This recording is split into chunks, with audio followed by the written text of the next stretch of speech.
చాలా దినాల నుంచి వస్తున్నావు, కానీ ఆ అవసరత నీ జీవితంలో తీర్చబడలేదు. ఆ అక్కర నీ జీవితంలో పొందుకోలేకపోతున్నావు. అయితే దేవుడు అది నీ జీవితంలో ఎందుకు నువ్వు పొందుకోలేకపోతున్నావు, ఎందుకు నీ జీవితంలో దేవుడు కార్యం చేయలేకపోతున్నాడు, ఒక మాట చెప్పి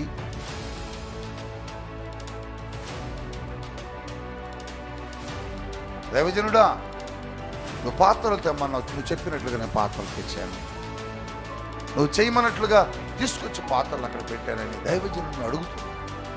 పరిశుద్ధాత్మ దేవుడు నీ జీవితంలో కూడా అద్భుతం మార్చడానికి ఇష్టపడుతుంది.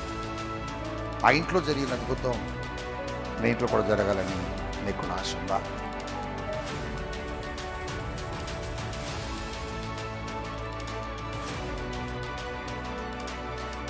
ఆవిడ ఇంటిలో జరిగినటువంటి అద్భుతము నా ఇంట్లో కూడా జరగాలని, ఆవిడ ఇంటిలో జరిగినటువంటి ఆశ్చర్యమైన కార్యం దేవుడు నా ఇంట్లో కూడా జరిగించాలని నీకు నిజంగా ఆశ ఉంటే ఈరోజు దేవుడు నీతో మాట చెబుతున్నాడు. ఈరోజు దేవుడు నీతో మాట్లాడుతున్నప్పుడు నువ్వే బాధలో వచ్చావో, ఏ దుఃఖంలో, ఏ కన్నీటితో, ఏ వేదనతో, ఏ అవమానముతో, ఏ నిందతో, ఏ అవసరతతో, ఏ సమస్యతో, ఎవరికి చెప్పుకోలేని బాధ, ఎవరికి దగ్గరికి వెళ్ళి విన్నవించుకోలేని హృదయ భయంకరమైనటువంటి భావోద్వేగంతో ఈ స్థలంలోకి వచ్చావేమో. ఒకవేళ లైవ్ని వీక్షిస్తున్న మీరు కూడా మీ హృదయం నిండా ఒక కలవరం, మీ ఆత్మలో ఒక వేదన, మీ ఇంటిలో ఒక భయంకరమైన కొరత, మీ ఇంటిలో అనేకమైన సమస్యలతో ఈ స్థలములో ఈ లైవ్ని వీక్షించడానికి నువ్వు కూర్చున్నావేమో. పరిశుద్ధాత్మ దేవుడి దినమున నీతో, నాతో, మనందరితో మాట్లాడడానికి ఇష్టపడుతున్న దేవుడై ఉన్నాడు. దగ్గర ఒకసారి హల్లెలూయా చెబుదామా? హల్లెలూయా. ఈరోజు ఒక్క విషయాన్ని పరిశుద్ధాత్మ దేవుని పేరట ఒక్క మాట జ్ఞాపకం చేద్దామని పరిశుద్ధాత్మలను ప్రేరేపించి, ఈరోజు నువ్వు ఏ అవసరతతో వచ్చావో, ఏ అక్కరతో వచ్చావో, ఏ దుఃఖంతో వచ్చావో, ఏ బాధలో ఉండి వచ్చావో, ఒకవేళ దేవుని సన్నిధిలో ఏదన్నా అక్కర కలిగి వచ్చావేమో, చాలా దినాల నుంచి వస్తున్నావు, కానీ ఆ అవసరత నీ జీవితంలో తీర్చబడలేదు, ఆ అక్కర నీ జీవితంలో పొందుకోలేకపోతున్నావు. అయితే దేవుడు అది నీ జీవితంలో ఎందుకు నువ్వు పొందుకోలేకపోతున్నావు, ఎందుకు నీ జీవితంలో దేవుడు కార్యం చేయలేకపోతున్నాడు, ఒక మాట చెప్పి మీ కొరకు, మీ స్వస్థత కొరకు, మీ ఆరోగ్యం కొరకు, మీ క్షేమం కొరకు నేను ప్రార్థన చేయాలని పరిశుద్ధాత్మలో ప్రేరేపించబడ్డాను. మనకు తెలుసు ఎలీషా అనబడి ఒక దైవజనుడు ఉన్నాడు. ఆ దైవజనుడు మరి ఒక చోట ఉన్నప్పుడు, ఒక ప్రాంతంలో ఉన్నప్పుడు ఆ దైవజనుడు దగ్గరకు ఒక సహోదరి వచ్చినట్లు, ఆ సహోదరి దైవజనుడా నువ్వు పాత్రలు తెమ్మన్నావు, నువ్వు చెప్పినట్లుగా నేను పాత్రలు తెచ్చాను, నువ్వు చేయమన్నట్లుగా తీసుకొచ్చి పాత్రలు అక్కడ పెట్టానని దైవజనుడిని అడుగుతుంది. అప్పుడు దైవజనుడు అన్నాడు, ఇప్పుడు ఏం చేయాలంటే తలుపు మూసి ఆ నూనెను తీసుకుని ఆ పాత్రలో పొయ్యి అన్నాడు. దేవుని స్తోత్రం చెప్పండి. హల్లెలూయా. ఓ వెంటనే ఆవిడేం చేస్తున్నాడు, నూనెను తీసుకుని ఆ పాత్రలు పోస్తూ ఉంటే పాత్రలు నిండుతున్నాయి, నూనె మాత్రం తరగడం లేదు. దేవునికి స్తోత్రం. పాత్రలన్నీ నిండిపోయాయి, నూనె ఇంకా ఆగటలే. ఇంక చివరి పాత్రకు వచ్చింది, ఆ పాత్రలో పోయిగానే పాత్రలు లేవు. అటు ఇటు చూసింది, ఇంకా పాత్రలు ఖాళీగా లేనప్పుడు ఆ నూనె ఆగింది. హల్లెలూయా. అంటే దాని అర్థం ఏంటంటే ఖాళీగా ఉన్నప్పుడు ఆ నూనె ఆగకుండా వస్తూనే ఉంటుంది. హల్లెలూయా. దైవజనుడి దగ్గరికి వెళ్ళి చెప్పినట్లుగానే తన అప్పు తీర్చుకున్నది, ఆ మిగిలిన నూనెతో ఆ కుటుంబం పోషించబడినట్లుగా మనం దేవుని వాక్యంలో రాజులు మరి 2వ గ్రంథం 4వ అధ్యాయంలో మనం చూస్తూ ఉన్నాం. అయితే ప్రియ దేవుని బిడ్డలారా, నా వైపు మీరు చూస్తే పరిశుద్ధాత్మ దేవుడు నీ జీవితంలో కూడా ఒక అద్భుతమైన మాట చెప్పడానికి ఇష్టపడుతున్నాడు. ఆ ఇంట్లో జరిగిన అద్భుతం నీ ఇంట్లో కూడా జరగాలని నీకు కూడా ఆశ ఉందా? ఆ ఇంట్లో పొందుకున్న మేలు నీ ఇంట్లో కూడా పొందుకోవాలని నువ్వు ఇక్కడికి వచ్చావా? నీ జీవితంలో కూడా ఇలాంటి కొరతలతో వచ్చావేమో, నీ జీవితంలో ఇలాంటి దుఃఖ సాగరంలో వచ్చావేమో. నీ జీవితంలో కూడా దేవుడు ఏదైనా ఒక అద్భుతం చేస్తాడేమోనని చాలా ఆశపడి ఆశ కలిగి వచ్చావు. అయితే దేవుడు నీతో మాట్లాడటానికి ఇష్టపడుతున్నాడు. నీకుందా ఇటువంటి అద్భుతం జరగాలని? నీకుందా ఆవిడ ఇంటిలో జరిగినటువంటి అద్భుతము నా ఇంట్లో కూడా జరగాలని? ఆవిడ ఇంటిలో జరిగినటువంటి ఆశ్చర్యమైన కార్యం దేవుడు నా ఇంట్లో కూడా జరిగించాలని నీకు నిజంగా ఆశ ఉంటే ఈరోజు దేవుడు నీతో ఒక మాట చెబుతున్నాడు. ఆవిడ అప్పుల ఇల్లు ఆశీర్వాదకరంగా మారింది. ఆవిడకున్నటువంటి టెన్షన్ అంతా తొలగిపోయింది. ఆవిడకున్న కలవరం అంతా తొలగిపోయింది. ఆవిడకున్న వేదన అంతా తొలగిపోయింది. ఆవిడకున్న సమస్యను పరిష్కరించబడ్డది. ఆవిడ ఇల్లు ఇప్పుడు ఎలా ఉందంటే సమృద్ధిగా ఉన్నది. అదే సమృద్ధి నీ ఇంట్లో కూడా కావాలని ఆశతో వచ్చావా? అదే సమృద్ధి నీ ఇంట్లో కూడా జరగాలని ఒకళ్ళు కనుక తలాంచితే నీ జీవితంలో కూడా ఈరోజు చేయటానికి దేవుడు ఇష్టపడుతున్నాడు. దేవుని స్తోత్రం చెబుదామా? అయితే ఎందుకు ఆ ఇంట్లో అద్భుతం జరిగింది? ఆ ఇంట్లో అద్భుతం జరగడానికి ప్రధానమైన కారణం ఏంటి? ఆ ఇంట్లో ఆశ్చర్యమైన కార్యము జరిగించడానికి ఒక ప్రధానమైన కారణం పరిశుద్ధాత్మ దేవుడు నాకు చూపిస్తున్నాడు. అప్పులన్నీ తీరాయి, సమస్యలు పరిష్కరించబడ్డాయి. ఇప్పుడు బిడ్డలు జీతానికి పోవలసిన పని లేదు. అప్పుల వాళ్ళు వచ్చి తలుపు తట్టాల్సిన అవసరం ఇప్పుడు లేదు. ఇన్ని అద్భుతాలు, ఎంత ఆశ్చర్యమైన కార్యం ఆ ఇంట్లో జరగటానికి ఒకే ఒక కారణం. ఆవిడొచ్చి ఎలీషాతో ఒక మాట చెబుతుంది. ఆ మాట చదువుతారా? 4వ అధ్యాయము 2వ రాజుల గ్రంథము మొదట వచ్చిన నుండి చూద్దాంలే. ఒకని భార్య చనిపోయాడు, ఇదిగో అతడు యెహోవా యందు భక్తి గలవాడై ఉన్నాడు. దేవునికి స్తోత్రం చెప్పండి. ఎవరట? ఈ సహోదరి యొక్క భర్త, పెనిమిటి, యజమానుడు. ఆయన భక్తి కలిగి జీవించడాన్ని బట్టి, ఆయన భక్తి కలిగి బ్రతకడాన్ని బట్టి ఆయన చనిపోయినను ఆయన ఇల్లు ఆశీర్వదించబడ్డది. హల్లెలూయా చెప్పండి. హల్లెలూయా. ఆయన లేడు అక్కడ. ఆయన సజీవుడిగా లేడు. ఆయన మరణించాడు.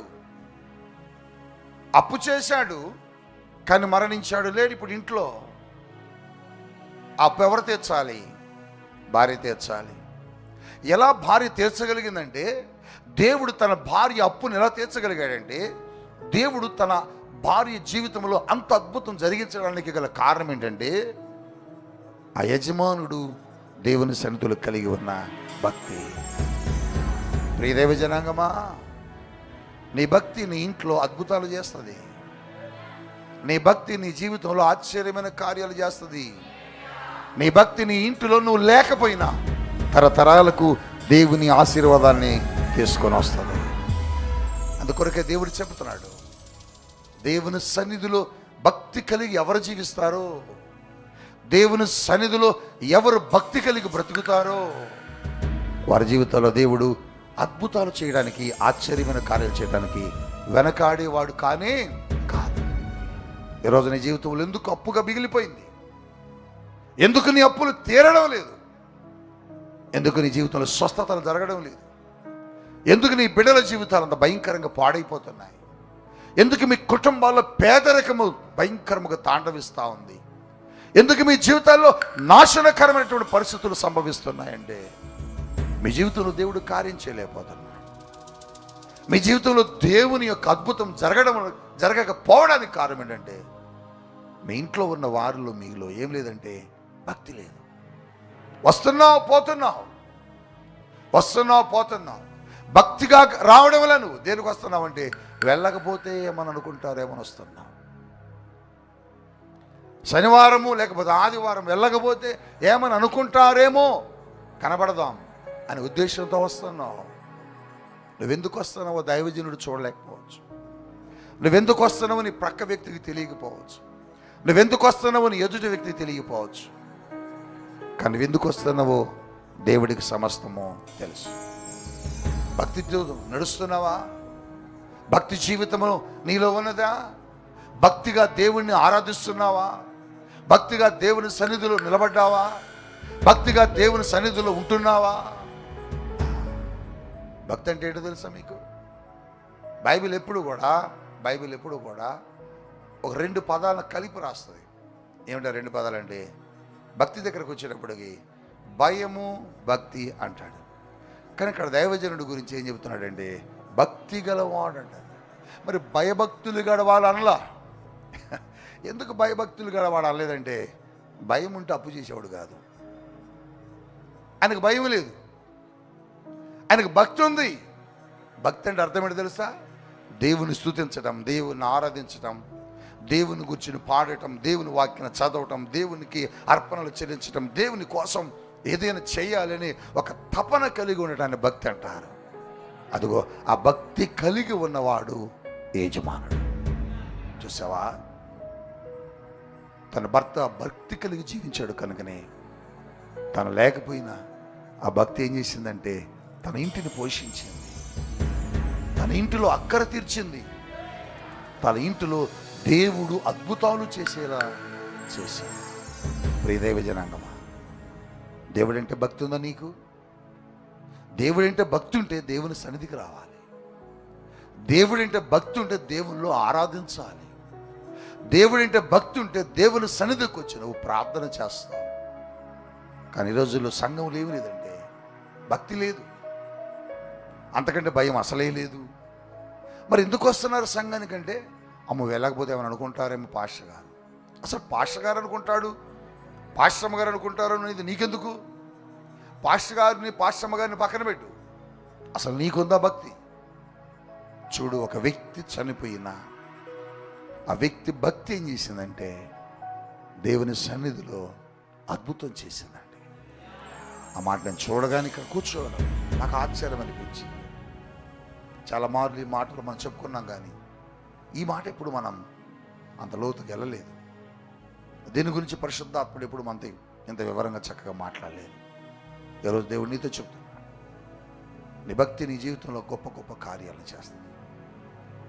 నీ భక్తి నీ జీవితంలో కొరతలను పూడ్చుద్ది. నీ భక్తి నీ జీవితంలో నువ్వు లేకపోయినా నీ తరాల వారికి ఏం చేస్తుందంటే అది ఆశీర్వాదాన్ని తెచ్చిద్ది, దీవెని తెచ్చిద్ది, అద్భుతాలు తెచ్చింది. అందుకని ప్రియ దైవ జనాంగమా, మీ కుటుంబాల్లో యజమానులైన మీరు, లేకపోతే యజమానురాలులైన మీరు, లేకపోతే మీ పిల్లలు దేవుని సన్నిధిలో ఎలా కనబడాలంటే భక్తిగా కనబడటానికి ప్రయత్నం చేయాలి. భక్తిగా పెంచాలి బిడ్డల్ని, భక్తిగా ఉండాలి మనము, భక్తిగా జీవించాలి మనము, భక్తిగా నడిపించాలి మనము. ఎప్పుడైతే భక్తిలో మనం నడిపిస్తామో నడిపించబడతామో మన భక్తి దేవుని సన్నిధిలో అద్భుతాలు చేస్తాడు. యోబు భక్తుడు రాస్తాడు చాలా అద్భుతమైన మాట, నీ భక్తి నీకు ధైర్యమును పుట్టించదా? ఈవిడ ధైర్యం అదే. నా భర్త భక్తి గలవాడయ్యా, నా భర్త భక్తి గలవాడు కాబట్టి నీ దగ్గరకు వచ్చాను. ఆ చనిపోయిన వ్యక్తి కూడా భక్తి గలవాడు కనుకనే తన ధైర్యంగా, ఇదిగో దేవుడు నా జీవితంలో ఏదైనా అద్భుతం చేస్తాడు, నేనున్నా లేకపోయినా నా ఇంటిలో ఆశ్చర్యమైన కార్యాలు దేవుడు చేయగలడు అని ఒక విశ్వాసంతో నడిచాడు ఆ సేవకుడు. ఈరోజు నీ జీవితంలో, మీ జీవితాల్లో కూడా, మీ కుటుంబాల్లో కూడా మీకు భక్తి కావాలి. ఉదయకాలమే లేచి దేవుని సన్నిధిలో ప్రార్థించడము, దేవుని వాక్యాన్ని ధ్యానించడము, దేవుని సన్నిధిలో నడవడము, దేవుని మందిరాన్ని ప్రేమించడము, దేవుని వాక్యాన్ని ప్రేమించడము, దేవుని యొక్క ప్రసన్నతను కోరుకోవటం, దేవుని యొక్క బలమును చూడాలని ఆశపడి రావడం, దీన్ని భక్తి అంటారు. దీన్ని భక్తి అంటారు. ఈ భక్తి నీకుందా? దావీదుకున్నది. పరిశుద్ధ బైబిల్ గ్రంథంలో దావీదుకున్నది. ఎందుకు దావీదు అంత గొప్పవాడయ్యాడు? ఎందుకు దావీదు అంత ఆశీర్వాదాన్ని పొందుకున్నాడు? ఎందుకు దావీదు అంత ఉన్నతమైన కృపలోనికి వెళ్ళగలిగాడు అంటే దావీదు జీవితంలో కూడా దేవుని పట్ల ఏముందానికి భక్తి ఉందండి. భక్తి ఉంది. అందుకని లేవగానే దేవుని వెతికేవాడు, అందుకని లేవగానే దేవుని కలుసుకునేవాడు, అందుకని లేవగానే దేవుని సన్నిధిని వెతికేవాడు. నీ జీవితంలో ఆ కృప ఉందా? ఆ పరిచర్య ఇంట్లో జరుగుతుందా? ఆ ఆరాధన నీ గృహంలో జరుగుతుందా? ఆ సన్నిధి నీ ఇంట్లో కనబడుతుందా? ఆ ప్రసన్నత నీ ఇంట్లో నడుస్తున్నదా? లేదు. ఏదైనా దేవుడు నీతో సూటిగా మాట్లాడుతున్నాడు. భక్తి గలవాడు నా భర్త అని చెబుతుంది. భక్తి గలవాడు నా భర్తని తన సేవకుడితో చెబుతుంది. ఆ భక్తి ఏం చేసిందంటే తన ఇంట్లో అవసరతలని తెచ్చిందండి. ఆ ఇంటికి వచ్చిన అవమానాన్ని కొట్టేసింది. ఆ ఇంటికి వచ్చిన నిందలను తొలగించింది. ఆ ఇంటికి వచ్చినటువంటి భయంకరమైనటువంటి అవమానకరమైనటువంటి పరిస్థితుల్ని ఆ దైవజనుడు భక్తిగా జీవించడాన్ని బట్టి దేవుడు తీసివేయగలిగాడు. ప్రియ దైవజనంగమా, నీ ఇంట్లో కూడా ఇటువంటి అద్భుతాలు జరగాలంటే నువ్వు కూడా దేవుని సన్నిధులు ఎలా కనబడాలంటే భక్తిగా జీవించాలి. అందుకని ఆ ఇంట్లో నూనె పోస్తున్న కొలది వచ్చిందట. పాత్రలు అయిపోయాయి కానీ నూనె అయిపోలే. నాకేమనిపించిందంటే ఒకవేళ ఇంకా పాత్రలు కనుక ఒకవేళ ఉన్నట్లయితే ఆ నూనె ఆగకుండా వస్తూనే ఉండేది. దేవుని ఆశీర్వాదం, దేవుని అభిషేకం, దేవుని కార్యాలు నీ జీవితంలో నీ కొరతలు ఎంతకాలం ఉంటాయో, ఎంతవరకు ఉన్నాయో అంతవరకు వెళ్తూనే ఉంటుంది, పూడ్చుకొని వెళ్ళిపోతూనే ఉంటుంది. దేవుని స్తోత్రం చెప్పండి. భక్తి కావాలి, భక్తి కావాలి. భక్తి అంటే దేవుణ్ణి ప్రేమించేవారు. చెప్పండి, భక్తి ఎలా ఉంటుంది? ప్రేమించేవాడు. అబ్రహాము చూడు, ఎంత భక్తి ఉంటే అబ్రహాము దగ్గరికి దేవుడు వచ్చినప్పుడు అబ్రహాం ఏమని చేస్తున్నాడు? పరిగెడుతున్నాడట. దేవుని స్తోత్రం చెప్పండి. ఎక్కడికి? ఆ దేవునికి విందు చేయడానికి. విందు చేయాలి. నా ప్రభువు నా ఇంటికి వచ్చాడు అని ఆయన కలుసుకోవడానికి పరిగెత్తుకుని వెళ్ళి నేల మీద పడి వంగి సాగిలి పడి నమస్కారం చేస్తున్నాడట. నమస్కారం చేసి, అయ్యా నువ్వు నా ఇంట్లోకి రావాలి, నా ఇంట్లో నువ్వు కాలు పెట్టాలి, భోజనం తినాలని దేవుణ్ణి ఒత్తిడి చేశాడు, బలవంతం చేశాడట. రాత్రి నీకు ఇటువంటి భక్తి ఉందా నీ జీవితంలో? అందుకని అబ్రహాము కూడా అంత గొప్పగా ఆశీర్వదించబడ్డాడు. అందుకని అంత గొప్పగా దావీదు దీవించబడ్డాడు. అందుకని అంత గొప్పగా ఇదిగో అప్పుల కుటుంబం ఆశీర్వాదకరంగా మార్చబడ్డది.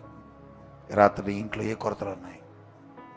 దానికి కారణం నువ్వు భక్తిహీనురాలుగా దేవుని సన్నిధిలో ఉండటమే. దానికి కారణం దేవుని సన్నిధిలో నువ్వు సరైన భక్తి చేయకపోవటమే.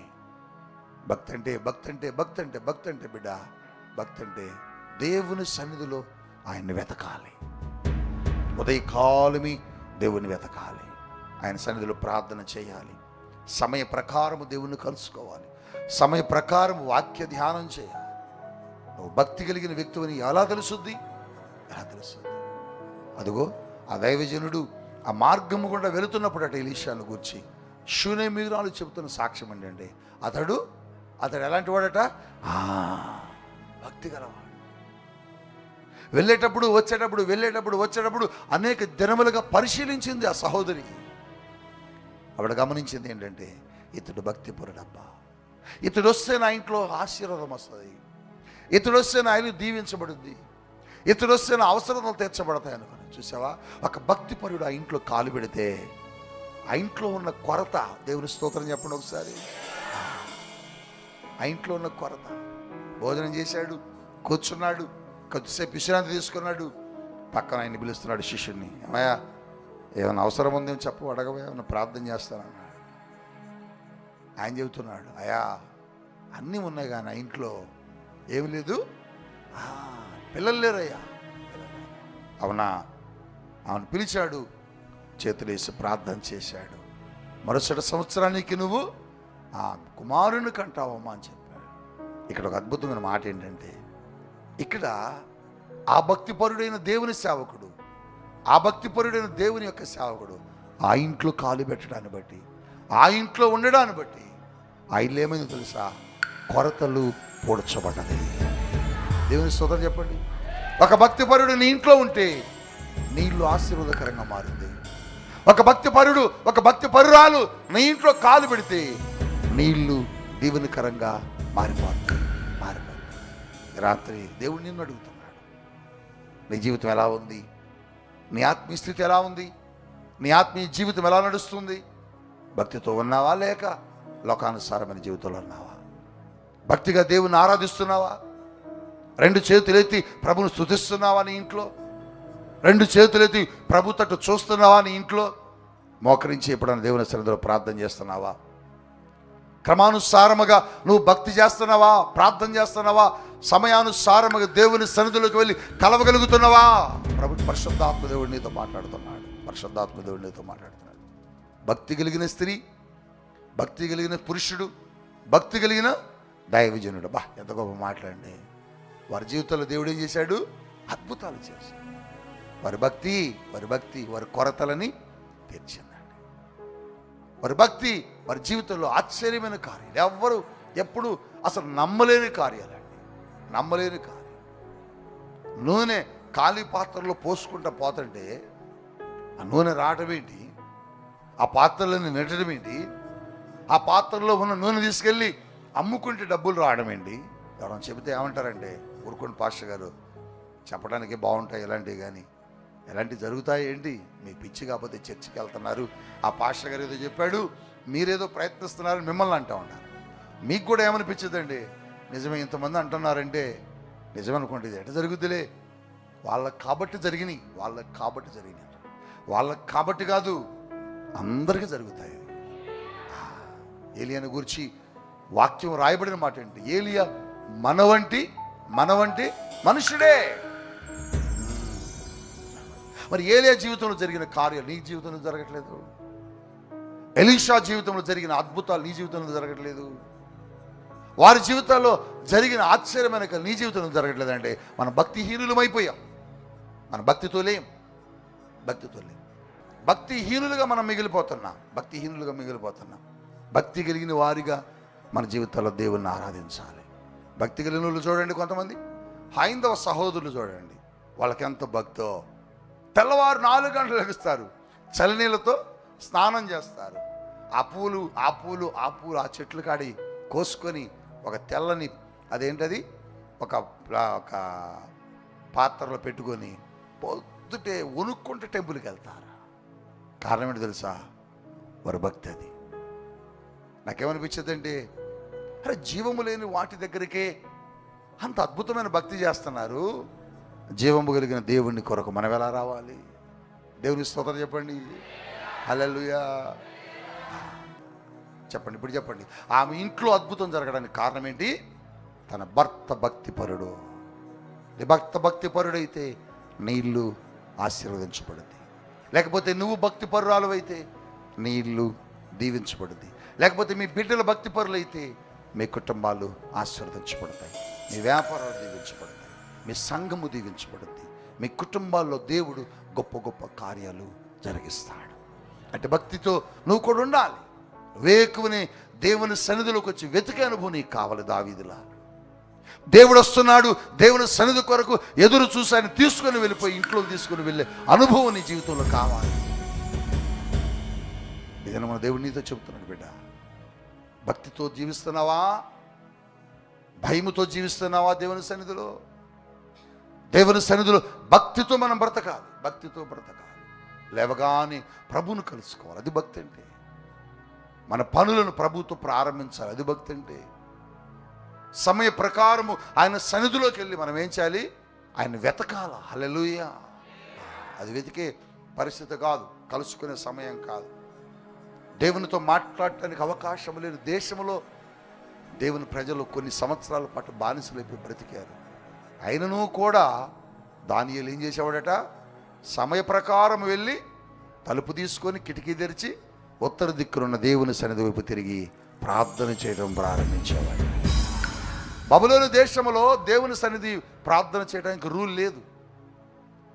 బబులోను దేశంలో దేవుని సన్నిధికి వెళ్ళి ప్రార్థించడానికి అవకాశం లేదు. కానీ ఎటువంటి సమయంలో కూడా వారు ఏం చేశారంటేనట, ప్రార్థనలు చేశారట. అందుకొరకే అంత ధైర్యంగా రాజు ముందు నిలబడి మాట్లాడారు. అందుకొరకే వారు సింహాల బోన్లు వేస్తున్నామని చెప్పినా భయపడలేదు. కారణం ఏంటంటే వారి భక్తి వారికి ఏం చేసింది? ధైర్యం తెచ్చింది. వేసుకోవయ్యా, ఏమవుద్ది, ఏం కాదు అన్నారు. చచ్చిపోతాం అనుకున్నావా? మా దేవుడు ఏమైనా చేతకాడం అనుకుంటున్నారా?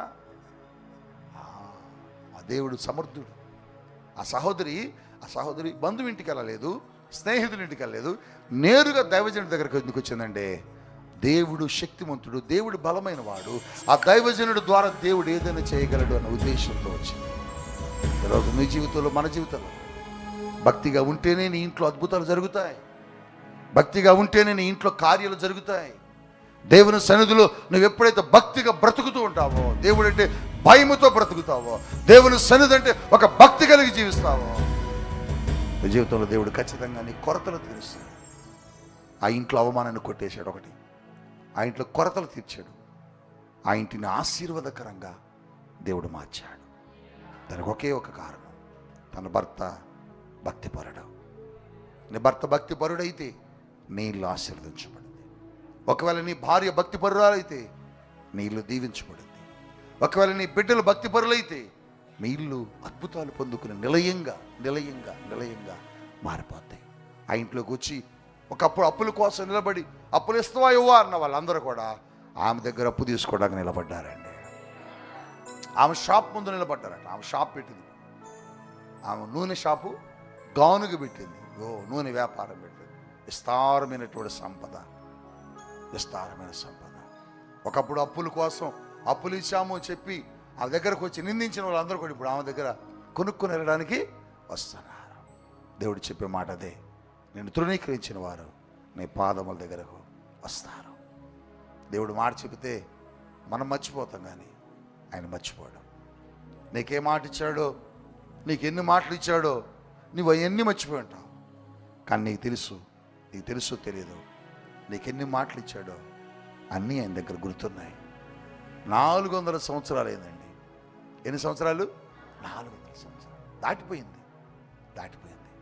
400 సంవత్సరాల తర్వాత ఇశ్రాయేలీలతో మాట్లాడుతున్నాడు. వారి పితరుడైన అబ్రహాముకు చేసిన మాటని 400 సంవత్సరాల తర్వాత నేను జ్ఞాపకం చేసుకున్నానన్నాడు. దేవుడు మర్చిపోవటానికి మనుష్యుడు కాదు.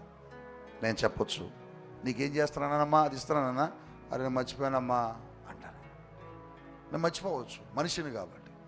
కానీ ఆయన మనిషి కాదు. నీకే మాట ఇచ్చాడు, నీకే సంవత్సరం ఏ వాగ్దానం చేశాడు, నువ్వు వాగ్దానం తీసుకున్నప్పుడు నీకు ఆ వాగ్దానం మీద ఏదొచ్చిందో ఒకవేళ అప్పటికప్పుడే నీ జీవితంలో నెరవేర్చకపోవచ్చేమో, అప్పటికప్పుడే నీ జీవితంలో అది నెరవేరకపోవచ్చు. దానికి కారణం దేవుడు కాదు. దాన్ని పట్టుకుని, దాన్ని అందుకుని, దాన్ని తీసుకొని, దాన్ని అనుభవించే స్థితిలోకి ఇంకా నువ్వు రాలేకపోయావేమో, అంత భక్తి జీవితంలోకి నువ్వు ఇంకా నడవలేదేమో. అందుకోసమే ఆ వాగ్దానం ఆగిందేమో. కానీ నీకు చేసిన ఏ వాగ్దానం ఆయన మర్చిపోవడానికి మనుషుడు కాదు. ఖచ్చితంగా 2024లో మీరు తీసుకున్న వాగ్దానాలు ఏమైతే ఉన్నాయో వాటిని దేవుడు తీరుస్తాడు, దేవుడు చేస్తాడు. నాకు దేవుడు చెప్పాడు, నాకు 2024 సంవత్సరం దేవుడు నాకు ఇచ్చిన వాగ్దానం నిన్ను గొప్ప చేయ. 2023లో దేవుడు నాకు ఇచ్చిన వాగ్దానం నిన్ను గొప్ప చేయ, నేను మొదలు పెడుతున్నాను. నిజంగానే దేవుడు నాకు ఏది వాగ్దానం చేశాడో ఆ వాగ్దానాన్ని నా జీవితంలో జరిగించాడు, నెరవేర్చాడు, అద్భుతంగా ఆశీర్వదించాడు.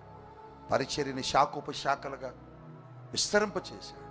1000 మందికి దేవుని సువార్త చెప్పి కృపించాడు.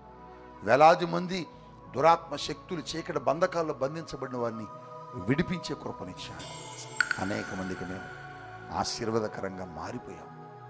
అనేక మందికి మేము దేవునికరంగా మారిపోయాం. చాలా మార్లు ఒక్కొక్కసారి ఈ వాక్యం చదివినప్పుడు మొదట్లో నాకు అర్థమయ్యేది కాదు. నేను అనేకులకు ఆశీర్వాదకరంగా ఉంచుతాను, అనేకులకు నేను దీవెనకరంగా ఉంచుతాను అన్నప్పుడు, అనేకులకు దీవెనకరంగా అంటే ఏంటి అర్థం అవ్వాలి నాకు చాలా సంవత్సరాలు. అనేకులకు ఆశీర్వాదకరంగా ఉండటం అంటే ఏంటి? నేను ఆశీర్వదించబడుతున్నాను అంటే అది సంతోషం, నేను నిన్ను దీవిస్తాను అంటే అది ఆనందం, నేను నిన్ను ఆశీర్వదిస్తున్నాను అంటే అది సంతోషం. కానీ దేవుడు ఎలా అన్నాడు అంటే, నీకు ఇప్పుడు అర్థమవుతుంది ఏంటంటే, ఈ పరిచర్య ద్వారా లక్షల కోట్ల మందికి మేము ఆశీర్వాదకరంగా మార్చబడ్డాం, దీవెనకరంగా మార్చబడ్డాం. కారణం ఏంటి తెలుసా? దేవుని సన్నిధిలో మేము చూపిన భక్తి, దేవుని సన్నిధిలో మేము కలిగి ఉన్న భయం. ఈరోజు నీ జీవితంలో కూడా అది కలిగి ఉంటావా? ఆ ఇంట్లో కొరతలు తీర్చబడ్డట్టు నీ ఇంట్లో కొరతలు తీర్చబడతాయి. నీ ఇంట్లో కొరతలు తీర్చబడటం ఒక ఎత్తు అయితే, నీ ఇంట్లో నువ్వు లేకపోయినా నువ్వు భక్తిగా జీవించి భక్తిగా బ్రతికి నువ్వు చనిపోయినా ప్రభు దగ్గరికి వెళ్ళిపోయినా, నీ భక్తి ఏం చేస్తాడంటే నీ ఇంటిని నడిపిస్తుంది, నీ ఇంటిని పోషించింది, నీ బిడ్డలను పోషించింది, నీ కుటుంబాన్ని ఒక వెలుగుమయంలో నడిపించింది. ఆ భక్తితో నువ్వు బ్రతకాలి తీర్మానం చేసుకుంటే మోకరించు, నీకోసం ప్రార్థన చేస్తాను. ఒకవేళ భక్తిహీనురాలుగా ఉన్నావేమో, దేవునికి అవిధేయులుగా జీవిస్తున్నావేమో, దేవుడు మాట్లాడిన మాటల ప్రకారం నువ్వు బ్రతకట్లేదేమో, దేవుడు చెప్పినట్టుగా నువ్వు లోబడకుండా బ్రతుకుతున్నావేమో, భక్తిలో హీనంగా ఉన్నావేమో, భక్తిహీనత కలిగి జీవిస్తున్నావేమో. నన్ను క్షమించు ప్రభువా, నన్ను మన్నించయ్యా. నిజమే ప్రభువా, నేను భక్తిహీనురాలుగా జీవిస్తున్నానయ్యా, నన్ను క్షమించండి. అందుకే నా జీవితంలో అద్భుతాలు జరగటం లేదు, అందుకే నా జీవితంలో ఆశ్చర్యమైన కార్యాలు జరగటం లేదు, అందుకని ఈ రోగాలు పోవడం లేదు, అందుకని ఈ అనారోగ్యాలు నా ఇంట్లో నుంచి తొలగిపోవడం లేదయ్యా. ఎప్పుడు చూసినా ఇల్లంతా భయంకరమైన పేదరికం, ఎప్పుడు చూసినా నా ఇల్లంతా అనారోగ్యాలు, ఎప్పుడు చూసినా మా ఇల్లంతా నిందలు, ఎప్పుడు చూసినా మా ఇంటి పరిస్థితులన్నీ అవమానకరమైన పరిస్థితులు కనబడుతున్నాయి ప్రభువా. కారణం ఏంటంటే నా కుటుంబంలో భక్తిహీనత వచ్చిందయ్యా. ఒకప్పుడు లేచి ఉదయకాలమే నేను వెతికిన అనుభవం, ఒకప్పుడు నీ సన్నిధంటే పరిగెత్తుకొచ్చిన అనుభవం, ఒకప్పుడు నీ సన్నిధంటే ఆశ కలిగి పరిగెత్తుకుంటూ వెళ్ళిన అనుభవాలు. ఈ సంఘంలో ఏదైనా పని జరుగుతుందంటే ముందు నేను ఇవ్వాలి అనుకుని పరిగెత్తుకొచ్చాను, కానీ ఇప్పుడు రాలేకపోతున్నానయ్యా, నన్ను క్షమించండి.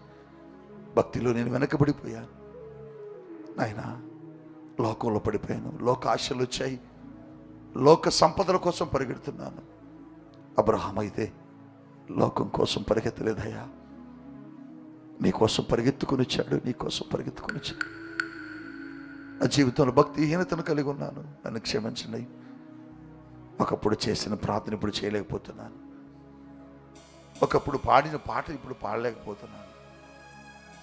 ఒకప్పుడు దేవుని మందిరం అంటే ఎప్పుడు తెరుస్తారా అని ఎదురు చూస్తున్న నా కళ్ళు ఇప్పుడు లోకం కోసం చూస్తున్నాయి. ఒకప్పుడు దేవుని మందిరం కోసం పరిగెత్తుకుని వెళ్ళిన నా పాదాలు ఇప్పుడు లోకం కోసం పరిగెడుతున్నాయి. ఎందుకు నేను భక్తిహీనురాలని అయిపోయాను ప్రభువా, భక్తిహీనుడిని అయిపోయాను. నా భక్తిహీనతను బట్టి నా ఇంట్లోకి శాపం వస్తుంది, నా భక్తిహీనతను బట్టి నా ఇల్లు అంతా దారిద్రతలోకి వచ్చింది, మా భక్తిహీనతను బట్టి మా కుటుంబంలో భయంకరమైన శోధన వచ్చింది, మా భక్తిహీనతను బట్టి మా ఇల్లు అంతా అప్పుల పాలైపోయింది, నా భక్తిహీనతను బట్టి మా ఇంట్లో అన్ని రోగాలు వచ్చాయి. అవును, ఆ ఇంటి యజమానుడు భక్తిహీనుడు కాదు, భక్తిపరుడు. ఒక భక్తిపరుడు తన ఇంటిని చనిపోయినా పోషించాడు, చనిపోయిన తన అప్పు తీర్చగలిగాడు. ఇది ఎలా సాధ్యం ప్రభువా, ఇది ఎలా సాధ్యమైంది ప్రభువా? నీకు సమస్తము సాధ్యమే.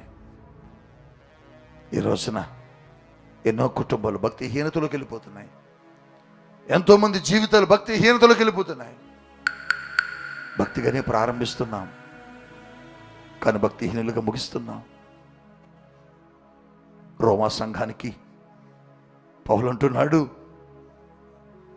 మీరు ఆత్మానుసారముగా ప్రారంభించి శరీరానుసారముగా మీ జీవితాలు ముగిస్తారా అంటున్నాడు. మేము శరీరానుసారులుగా చనిపోవడానికి వీల్లేదు,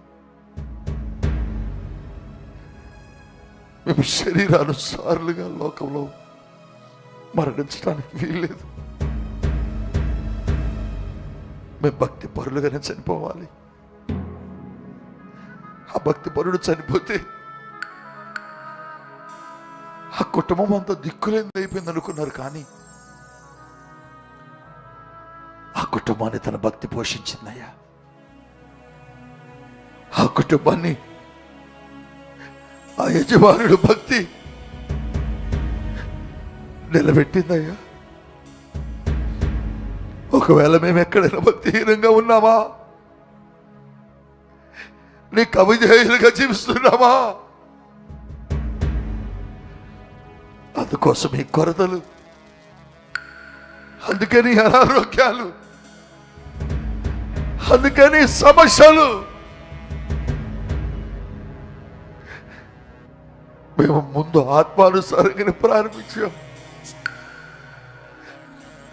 కానీ శరీరానుసారం అయిపోతున్నాం. శరీరానుసారం అవడానికి వీల్లేదయ్యా. పౌలు అంటున్నాడు, అందుకోసమే నా శరీరమును నేను నలగొట్టుకునిచున్నానంటున్నాడు. మా శరీరమును నువ్వు నలగొట్టుకునే శక్తి మాకివ్వండి. నీ వాక్యముతో మమ్మల్ని నిలగొట్టండి. నీకు విరోధమైనది ఏది మా దేహంలో కనబడొద్దు. నిన్ను ఆయాసపరిచేది ఏది మా శరీరంలో కనబడటానికి లేదు. భక్తి గల వారుగా చనిపోతే చాలు. ఆస్తులు సంపాదించి చనిపోలే ఆ సహోదరుడు. భార్య పేరు మీద, బిడ్డల పేరు మీద భూములు కొని చనిపోలే. భక్తిపరుడుగా చనిపోయాడు. అందుకే నా ఇల్లు ఆశీర్వదించబడ్డది. ఎన్ని కోట్లు సంపాదిస్తే ఏముంటుంది ప్రభువా? భక్తిహీనులుగా మరణిస్తే నరకానికి వెళ్ళిపోతాం తప్ప పరలోకానికి వెళ్ళాం కదా. మాకొద్దు ఆ నరకం, మాకొద్దు ఆ మార్గం, మాకొద్దు ఆ భయంకరమైన శాపం.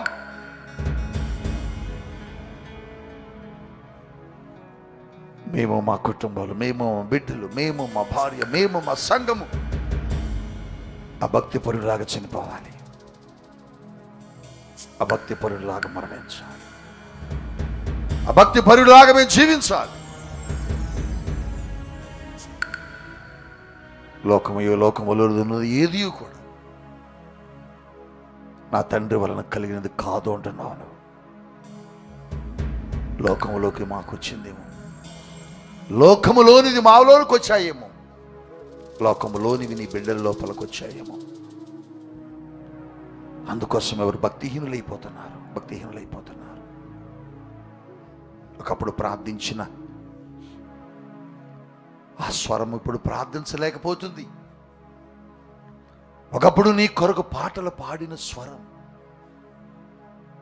పాటలు పాడలేకపోతుంది. ఏదో ఒకట్లే అనుకుంటుంది. పాడకపోతే ఏమైందని అనుకుంటుంది. చర్చికి వెళ్ళకపోతే ఏమైందని అనుకుంటుంది. దేవుని సన్నిధిలో పొరదాకలు కనబడకపోతే ఏమవుతుంది అనుకుంటుంది. భక్తిహీనతలకు వచ్చేసా. ఈ స్థలంలో చాలామంది అటువంటి స్థితిలో ఉన్నారేమో. ఈ లైవ్లో అటువంటి పరిస్థితుల్లో ఉన్నారేమో.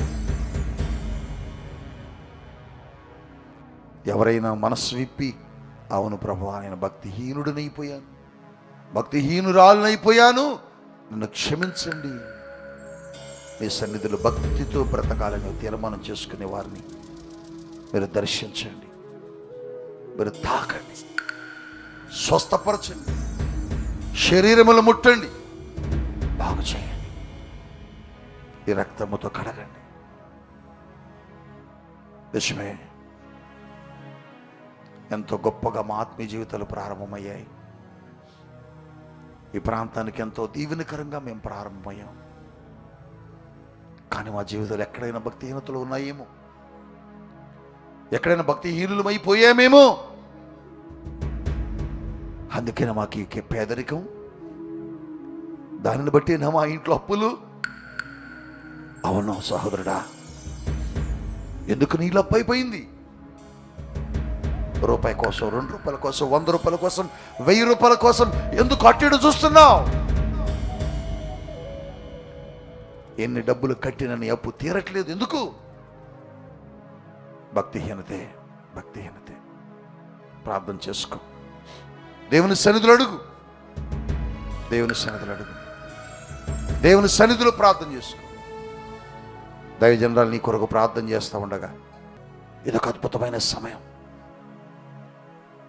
నీ భక్తిని సరి చేసుకునే సమయం, నీ ప్రార్థన జీవితాన్ని కట్టుకునే సమయం, నీ ఆత్మీయ జీవితంలో నువ్వు నిలబడే సమయం. ఎక్కడ పడిపోయావు అక్కడ లే. ఎక్కడ నీ ఆధ్యాత్మికత జీవితాన్ని విడిచిపెట్టావో తిరిగి మరలా అక్కడి నుంచి ప్రారంభించు. ఇప్పుడు నువ్వు ఉన్న దగ్గర నుంచి కాదు నువ్వు ప్రారంభించాల్సింది. ఇప్పుడు నువ్వు నిలబడి ఉన్న చోట దగ్గర నుంచి కాదు నువ్వు ప్రారంభించాల్సింది. నువ్వు ఎక్కడ పడిపోయావు అక్కడ లేచి అక్కడికి వెళ్ళి అక్కడి నుంచి సరి చేసుకొని అక్కడి నుంచి ఇప్పటి వరకు నువ్వు చేసిన ప్రతి పాపము ఒప్పుకొని దేవుని సన్నిధిలో సరి చేసుకుంటూ రా. ఒప్పుకో, దేవుని దగ్గర క్షమాపణ కోరు, దేవుని సన్నిధిలో అడుగు, మోకరించు. ప్రభువా నన్ను క్షమించాయా, అందుకనే ఈ రోగం, అందుకని ఈ అనారోగ్యం, అందుకని ఈ అస్వస్థత, అందుకని ఈ బలహీనత. నా ఇంట్లో కొరతలుగానే ఉన్నాయి, నా ఇంట్లో సమస్యలుగానే ఉన్నాయి, నా ఇంట్లో పరిస్థితులు ఎప్పుడు ఒకలాగానే ఉన్నాయి. అవి మారట్లేదు. సంవత్సరాలు మారిపోతున్నాయి, క్యాలెండర్లు మారుతున్నాయి, క్యాలెండర్ల మీద తేదీలు మారుతున్నాయి, పేజీలు మారుతున్నాయి. కానీ నా ఇల్లు మారట్లేదయ్యా, నా బ్రతుకు మారట్లేదు, నా స్థితి మారట్లేదు. కారణం నా భక్తిహీనతే దీనికి కారణం. చెప్పు. దేవుని సన్నిధిలో నోరు తెరు. నీ జీవితంలో గొప్ప కార్యం చూస్తావు. ఈ రాత్రి తిరిగి మరల నూతనంగా నీ జీవితాన్ని కట్టుకో. దేవుడు ఎప్పుడు ప్రతి మనిషికి ఒక నూతన ప్రారంభాన్ని ఇవ్వాలని చూస్తూ ఉంటాడు. నూతన ప్రారంభాన్ని ఇవ్వాలని చూస్తాడు. నీకు కూడా ఇవ్వాలనుకుంటున్నాడు. నీ ఇంట్లో కూడా ఆయన రావాలనుకుంటున్నాడు. నోరు తెరవట్లేదు. అంటే మీరందరూ భక్తిపరులు అయితే సంతోషం, అంతకంటే సంతోషం ఏమీ లేదు. కానీ భక్తిహీనులుగా ఉన్నారే, మీ ఇంట్లో ప్రార్థన లేదే, మీ ఇంట్లో దేవుని సన్నిధి లేదే, మీ ఇంట్లో దేవుని ఆరాధన లేదే, మీ ఇంట్లో దేవుని యొక్క పాటలు లేవే. ఒకప్పుడు పాడేవు, ఇప్పుడు పాడలేకపోతున్నావు. కారణం ఏంటి తెలుసా? అప్పుడు భక్తిపరంగా ఉన్నావు, ఇప్పుడు భక్తిహీనుడు అయిపోయావు. ఒకప్పుడు దేవుని కొరకు వచ్చి ఇచ్చావు కానుక, ఇప్పుడు ఇవ్వలేకపోతున్నావు. చూసావా? ఎందుకని? అప్పుడు భక్తిపరుడుగా ఉన్నావు, ఇప్పుడు భక్తిహీనుడుగా మారిపోయావు. తీర్మానం చేసుకో. స్వస్థత జరుగుద్ది, ఇప్పుడు అద్భుతం జరిగింది నీ జీవితంలో. ఆశ్చర్యమైన కార్యం దేవుడు చేస్తాడు. నీ భక్తి నీ జీవితంలో నీ బిడ్డలకు అది దీవెనకరంగా మారాలి. నీ కొరకు దైవజనులలో ప్రార్థన చేస్తుండే ఒక తీర్మానంతో లేచి వెళ్దాం.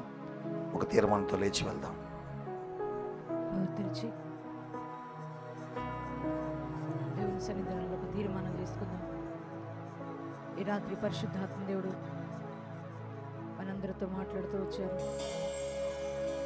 ఆయన మాట్లాడిన ప్రతి మాట ఈరోజు నీ కొరకు, నా కొరకే.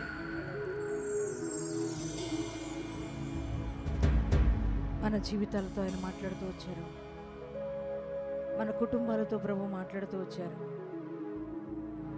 ఈరోజు మన జీవితాన్ని సరి చేసుకుందాం, మన భక్తి జీవితాన్ని సరి చేసుకుందాం.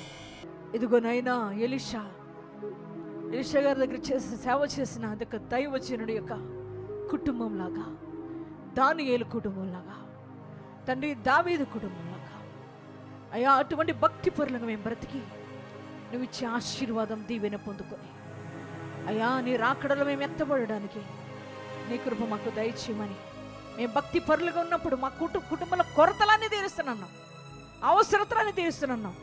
ఈరోజు ఎంతమంది భక్తి పరులుగా ఉండడానికి నిశ్చయించుకున్నారో వారి కుటుంబంలోని ప్రతి కొరత తీర్చబడను గాక, ప్రతి అక్కర తీర్చబడను గాక, ప్రతి వ్యాధి నిర్మలమైపోవును గాక, ప్రతి అనారోగ్యం తొలగిపోవును గాక, ప్రతి నెమ్మది లేని పరిస్థితి తొలగిపోవును గాక, ప్రతి కుటుంబంలోకి నెమ్మది వచ్చును గాక, శాంతి వచ్చును గాక, సమాధానం వచ్చును గాక.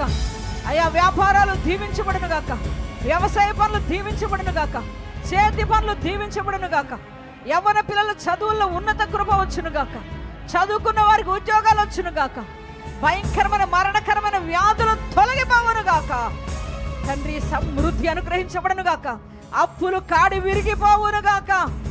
తండ్రి నీకే స్తోత్రాలు చెల్లిస్తున్నామయ్యా.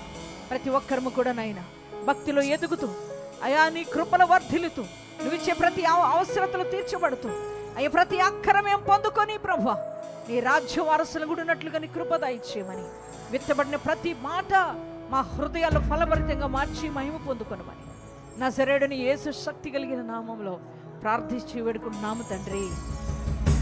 మన తండ్రి అయిన దేవుని ప్రేమ, మన రక్షకుడైన యేసుక్రీస్తు యొక్క కృప, మన ఆదరణకర్త అయిన పరిశుద్ధాత్మ దేవుని యొక్క అన్యోన్య సహవాసం భక్తి పరులుగా మనం నిలబెట్టును గాక.